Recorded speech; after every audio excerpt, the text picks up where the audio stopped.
Hello and welcome to Author to Author. Hope you all are doing great. Today I am with the multi-talented Anandajit Goswami. He is currently an associate professor, head of department for the Department of Social and Political Sciences, Faculty of Behavioural and Social Sciences, Manav Rachna International Institute of Research and Studies. He has co-authored, co-edited a number of academic books. He has published academic papers, popular articles, and also co-authored and authored two science fiction books titled Lucy Meets Artificial Intelligence and Lucy and the Train, along with a unique crime thriller on gender neutrality, Pink Gender. We'll talk about that shortly. He also writes regular opinion pieces on his blog space. Anandjit, I am delighted that you are here. Thank you so much for taking time out to be with us. Thank you so much. Thank you so much. Just wait for your kind introduction. Thank you, Anandjit. Let's quickly talk about you, your life as an author, and what can we expect from you in the future?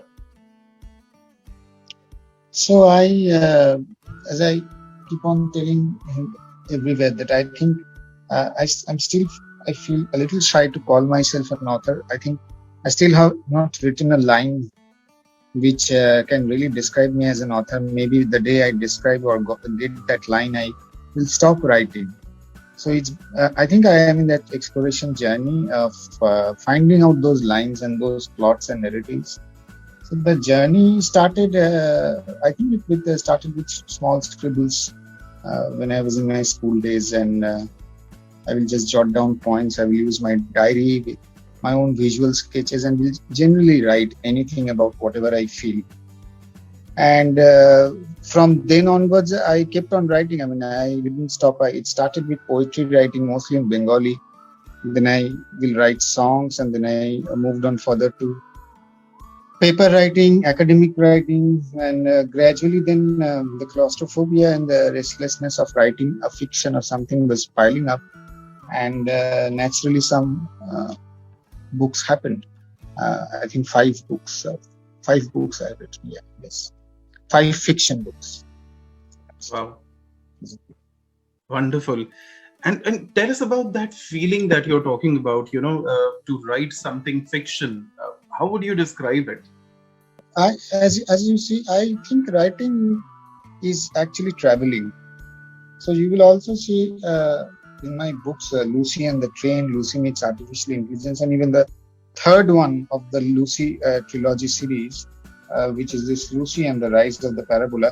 There is always a subtle mention of vehicles, mobility. So I use train somewhere, I use ship, and now there is a spaceship in the third one. So I see actually fiction writing also as a metaphor of travel. So you don't know where you are destined to. And it is that thrill of uncertainty and playing around always with a zone of uncertainty when I write fiction. And that gives me a kick. And that has always been the case. And I don't think I deliberately plan to write fiction, because fiction in that sense is a very interesting area where you, apart from your imagination, you also have various uncharted spaces where you can move, and that's what I like. And it is that feeling, and that feeling also has a tension within it. You also have a feeling of restlessness embedded within it, and this dialectics between the two is what drives me, and I just love doing that.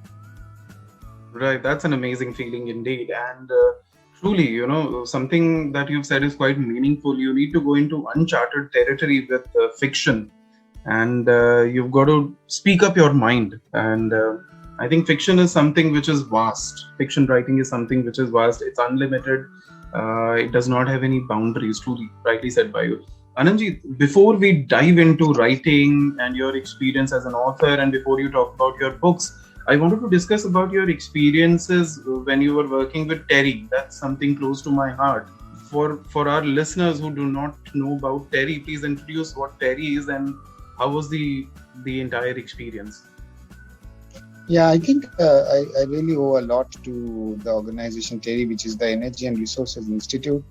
I joined TERI just fresh after my master's, even though I had a bank job offer which was paying me much more. But I always knew uh, an exciting organization like TERI, which gives you so much of freedom to actually express yourself and explore the realm of policy research. So TERI works on climate change issues, environmental issues, energy issues, resource issues, you name it. I mean, it is one of the most unique think tanks of India. Right now, there are many such think tanks, but I think TERI started this journey way back in the 88. And when I had joined TERI in 2003 end, and from there till 2019, I was with TERI and then TERI School of Advanced Studies. Yeah, it shaped me a lot because with every project, I understood actually this realm of fiction, of this charting yourself out. In TERI, we used to call ourselves as research entrepreneurs.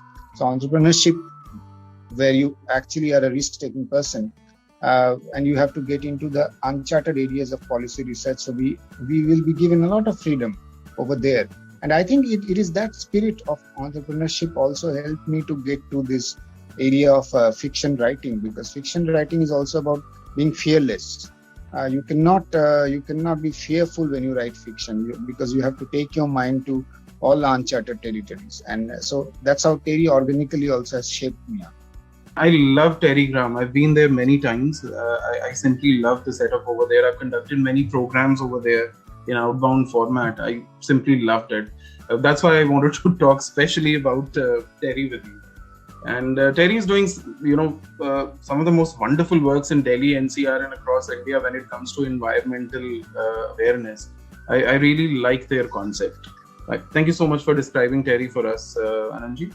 Uh, let's quickly talk about your writing process. So when you look at your entire writing process, and I know you can't sort of quantify it because it's kind of an art, but if you have to describe the most difficult part of your writing process, what would it be?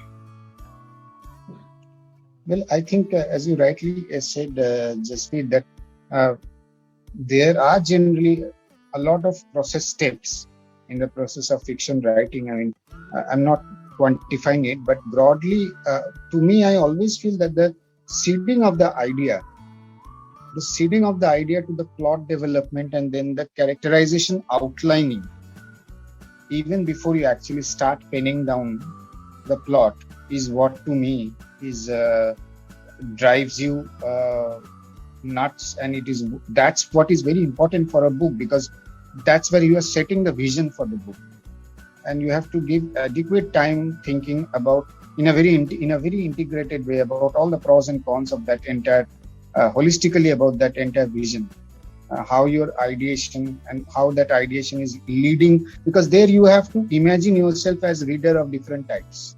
That okay, if I imagine my ideation in this direction, which are the readers who I can identify with, or do I need to change? So even so, as I said, for me the most difficult part is ideation, and then fictionalization of the idea, and then a plot creation, a plot outlining, and then a character outlining. And once these few first steps are very clear, because this has to be very detailed, and then once you start writing, I think it happens naturally. Then the next steps follow. And there are many more steps even after that, but these few are the most important and difficult. Right. Okay. And would you describe yourself as a very structured and disciplined author, who plans everything and then you go step by step? Or how would you describe yourself? Well, I will describe myself as both structured and chaotic also, and unstructured also, because I also, because if you get too structured, what happens is that you don't open out doors and windows for your readers. You also need to mix structure with passion, raw passion and instincts in your ideation process, and that itself is an art. So structure is very important. Without structure, because you cannot reach a destination. I strongly feel that if you don't have a discipline, you cannot reach the end of a loop. But also I will cite what Beethoven had once said, that you can play structured notes, but even if you play a wrong note, but it has a passion and has a feeling, that connect. It's okay, because finally to me, fiction is a work of art. It's not an engineering. It's not an engineering house that I'm drawing. Rather, if I say, even in an engineering house these days, you work with artists to create a new concept, and that comes from a little unstructured thinking. And in a way, I also learned this from Terry, that if you see Terry has Terrygram, you have a Terry school, they have ventured into different domains through an out of the box thinking. So I strongly feel that structure and process method is important, but it has to be blended with a chaos of your emotions. Otherwise, you cannot create a difference or a unique identity. True. And moving ahead, let's quickly talk about your book. Which one is your favorite book? Should we talk about the Pink Gender? I don't know. So for me, it's very difficult. Say you have six children. You have six children, and essentially those six children, you as a mother or you as a father, in this case, the mother and father are together becoming a pregnant. That's the tricky thing with book writing. In a baby creation, finally the womb is in the mother, but when you are writing a book, it's even the gender gets assimilated. So everything is within you. So I really cannot categorize which one is my best. It's a very difficult question. But genre-wise, if you ask me, it becomes easier for me. So for instance, the Lucy trilogy is science fiction, sustainability, dystopia. Pink Gender is more of crime thriller, whereas the Rise of the Club of Central Tendencies is a court drama. So we can talk of which genre you want to pick, and then from there we can move forward. Let's talk about Pink Gender. Okay. So tell us, what was the idea behind the book? How did you come up with the title? And finally, what was the most difficult part about that book? Yeah, Pink Gender emerged out of my before the book would release. I actually had published an academic paper. The paper was titled as Gender Neutrality, Sustainability in Power Relations. So I was doing a reading of 8 to 10 years on gender neutrality and the power concepts in gender neutrality, essentially seeing the entire gender spectrum. And there I actually did quite a lot of field research also. So essentially what has been happening, what are the ground realities of India, not in India, across the world.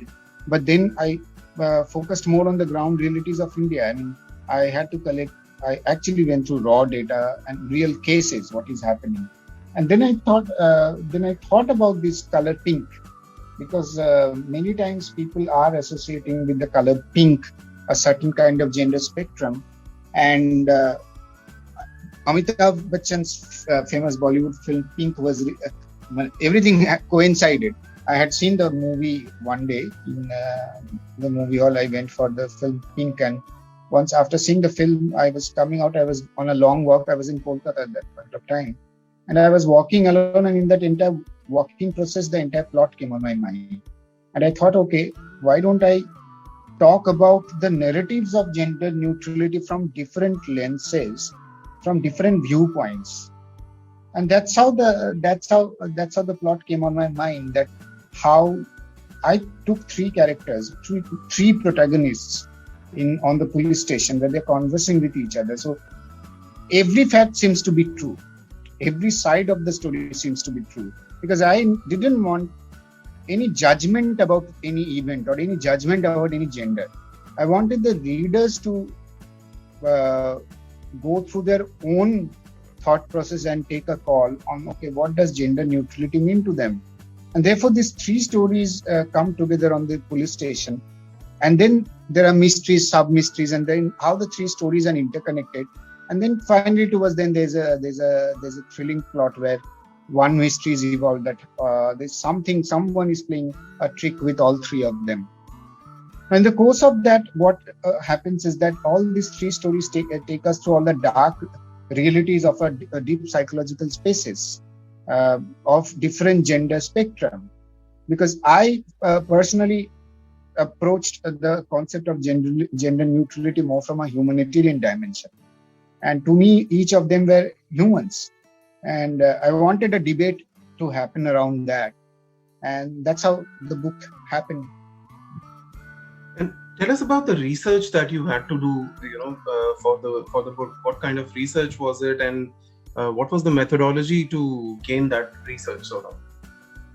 Yeah, so I can tell you. So what I did was that I had to study the entire discourse on gender movement theories, gender theories, gender studies.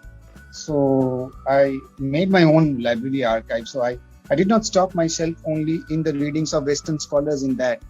I also had to read about what does even Hinduism, our own country, what was the earliest form of feminism which we could see in the writings in South India. So I actually went through a lot of Telugu literature in Tamil literature, mostly in the parts of southern India, to also explore how I can draw issues on feminism and gender, even from the earliest literature which was available in South Asia, India.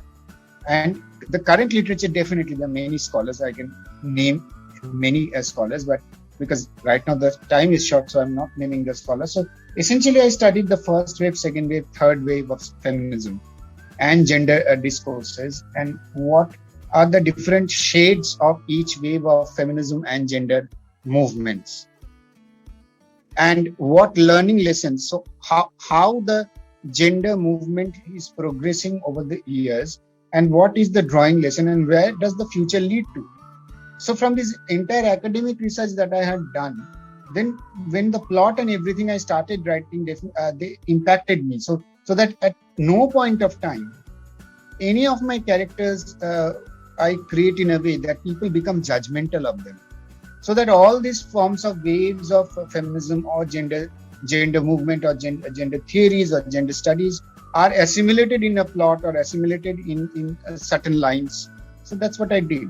It took quite a lot of time to create that. True, when you're dealing with a sensitive topic like gender sensitivity or gender equality, your research has to be perfect. The research has to be impeccable, even though it's a fictional story.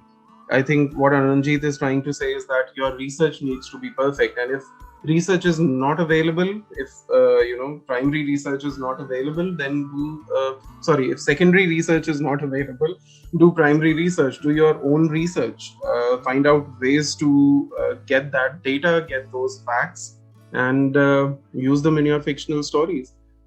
Truly, thank you, Anandajit. So I know you have developed kind of Lucy as a trilogy, right? Lucy Meets Artificial Intelligence, Lucy and the Train. What is the future of characters for the Pink Gender? Are you planning a sequel for that?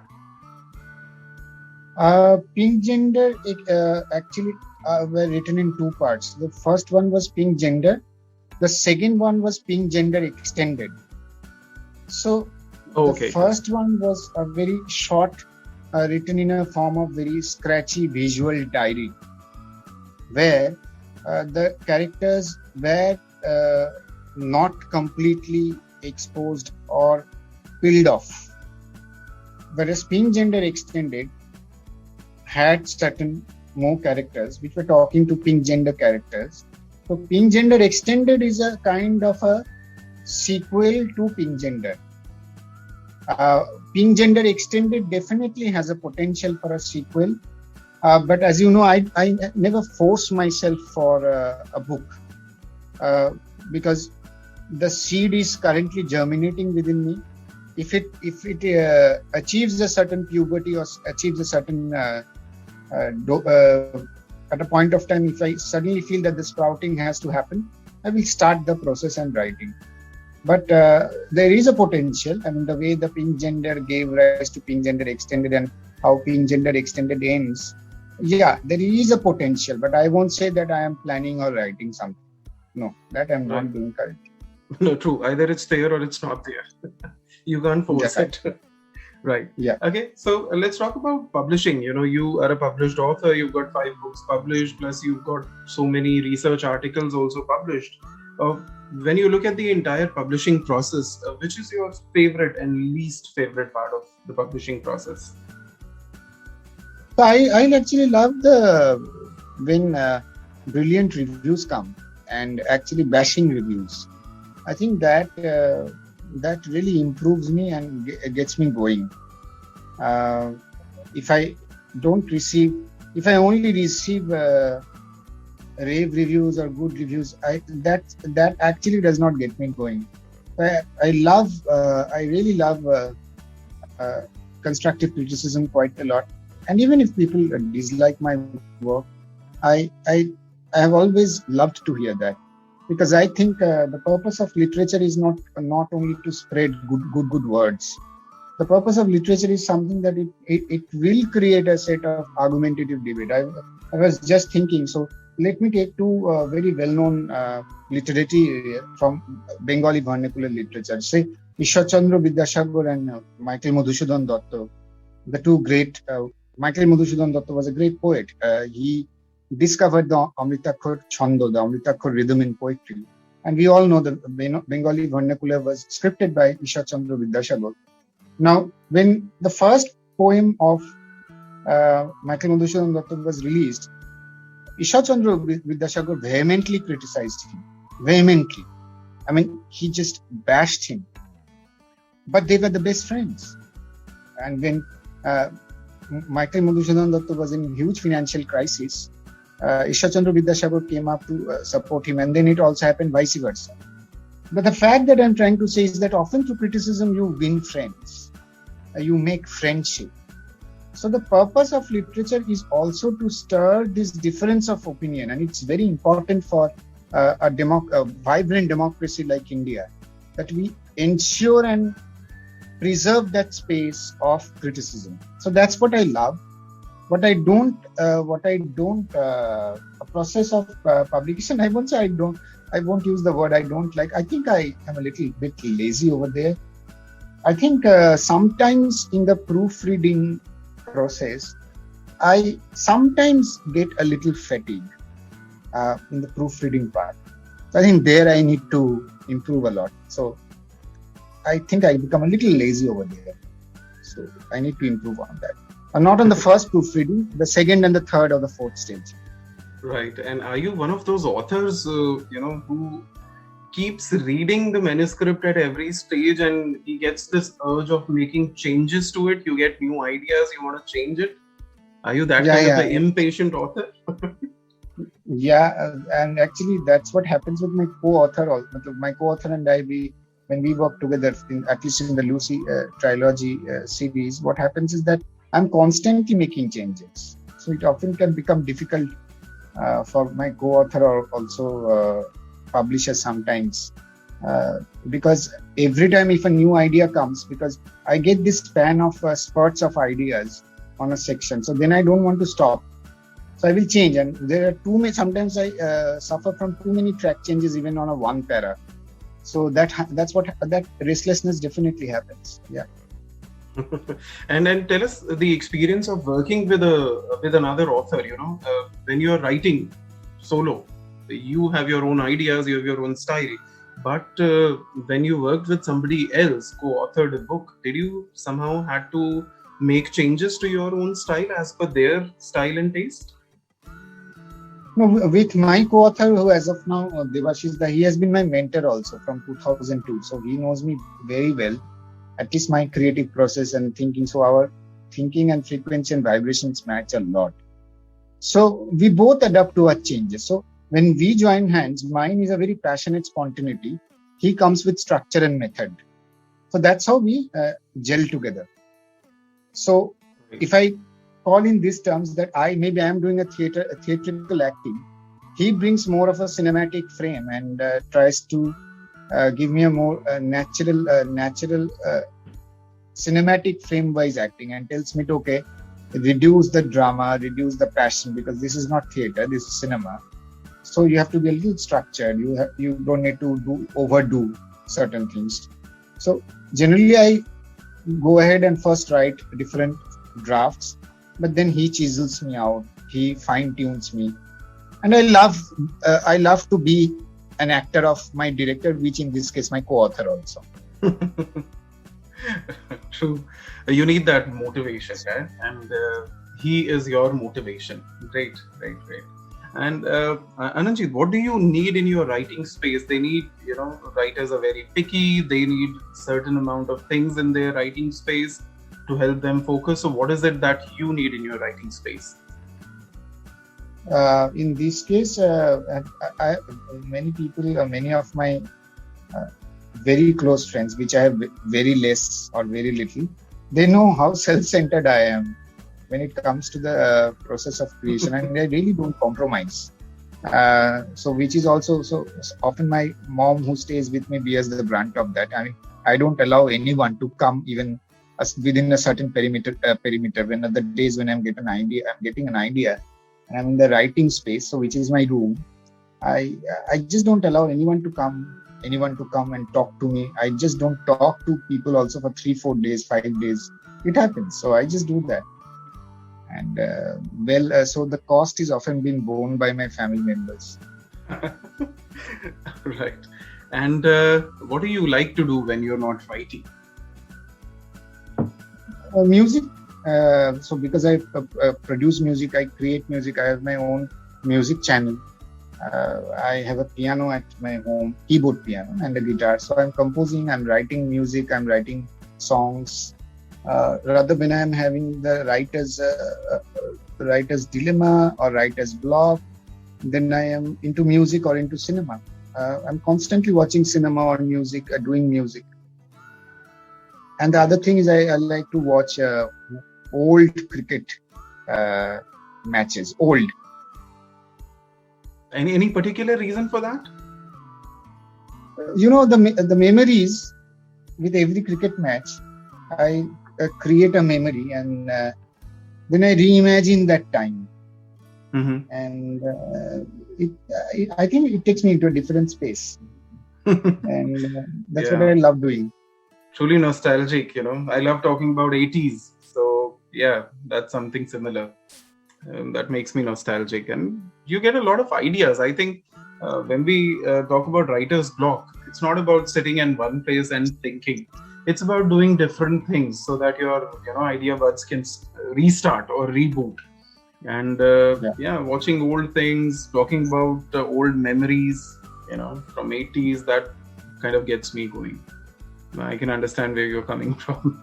Right. So, Anandjit, which writers have inspired you? I mean, what does Anandjit read when he's not writing? Yeah, that's a very difficult question, because my reading habit is very chaotic. I don't stop reading anything.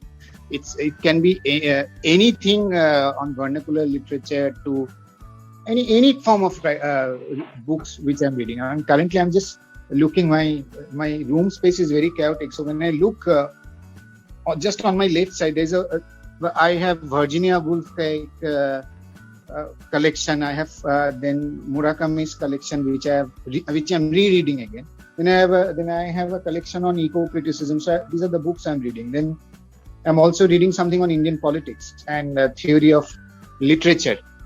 And I see. So these are my readings right now, okay, which I'm trying to tell you. And also I'm reading on emergence of short story genres and fiction. So this is when I these days what was intriguing me is that I wanted to do a historical literature review of what is genre, what is fiction, what is short story, how did they arise, what are the theoretical discourses. So I'm doing a lot of reading on that. So that's the span. Plus, I am also reading some Hindi poetries these days. So you can understand. That's how I would like to space myself out. Pretty varied, right? Pretty varied interest when it comes to reading, right? Yeah. Great. Right. Anandjit, tell us about your future projects. What can we expect from you? I'm working on a book on identity, culture, and violence. It's a fiction book that I have started writing almost 1.5 years back. But I think it will take quite a lot of time because my research has been more or less complete. The archival research I have done. It's actually, I don't know whether it is a fiction. It's somewhere the writing will be in between a space between novel and fiction. So these are true facts, primary research, interviews, and many things that I've collected based on some true events in India. But I Right. am also going to fictionalize it, and this is one of my very challenging projects. So it will take a lot of time. I know that. Mm-hmm. So that's what I'm currently working on. So I have written the first draft of first 10 chapters, but the book might end in 70, 80 chapters Wow.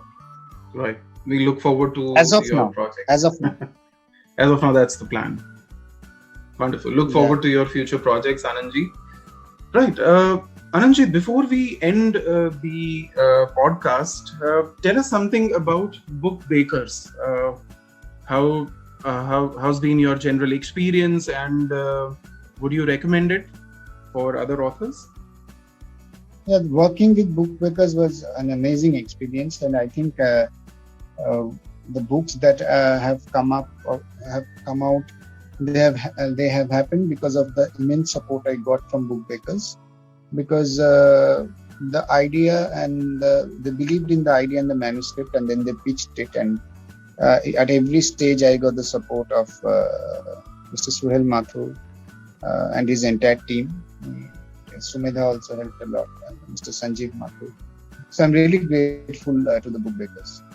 Wow, wonderful.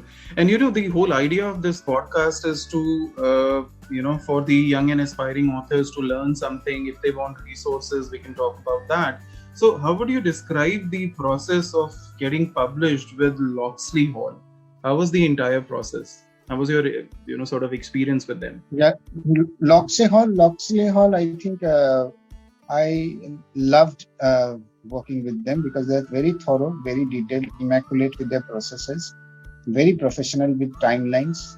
And I will recommend the upcoming authors to work with Locksley Hall. And more or less, they supported many of my experimentations in Lucy 3.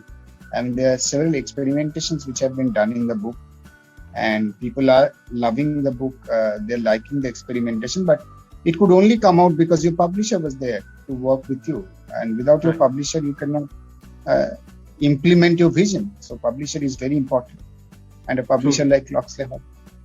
Right, truly. And if you had that one message for young and aspiring authors, what would that be? Just think, reflect, and write, and keep on writing. There's no other alternative to it. True, indeed, meaningful, short and simple. Thank you so much, Anandjit. And guys, I've been saving the best for the last. Not only is Anandjit a talented author and an environmentalist, he is also a music expressionist. So I am going to request Anandjit to recite one of his poems for our delight. Anandjit, please take away. So may I hum a little bit of a song that I had created, a Hindi song? Yes, truly, please go on. So the Hindi song is, essentially I created a series called Ek Malal. It was also a series on music and sustainability. And the lyrics of it was also developed by my colleague and co-worker, Sara Anush. So I'm going to sing a little 2-3 lines of the second version of the Ek Malal series. They are all in my YouTube channel, all these, and in my SoundCloud channel. Right. बेदाग सुबह सा ख्याल है, जैसे आस भी है और दयार भी, जैसे उठती हो कोई धुआं कहीं, जैसे गश्त भी है गुलशन भी वही, जैसे सीनों में दबी कई मुरादें हैं, अनदेखी जली कई रात है, इंतजार है, इंतजार है, इंतजार है कोई मलाल है, इंतजार है, इंतजार है, इंतजार है,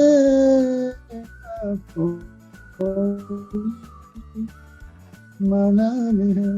The song goes like this. Wow. So this was a song that I had. Truly amazing, Anandjit.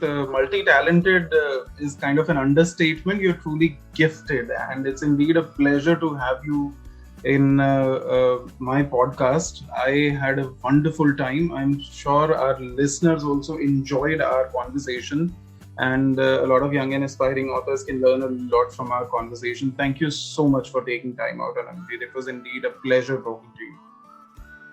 Thank you so much, Jasveer. I'm grateful to Book because you, everyone who organized this, thank you so much for giving me an opportunity to come. Right. Thank you so much for taking time out, Anandjit. So, guys, that was Anandajit Goswami for you. His books are available on Amazon and Amazon Kindle. You can search for Anandajit Goswami on Amazon Author Central profile as well. You will find a list of books over there. Thank you so much for taking time out to listen to us. I'll be back with another guest shortly. Till that time, take care and have a great day. Thank you so much.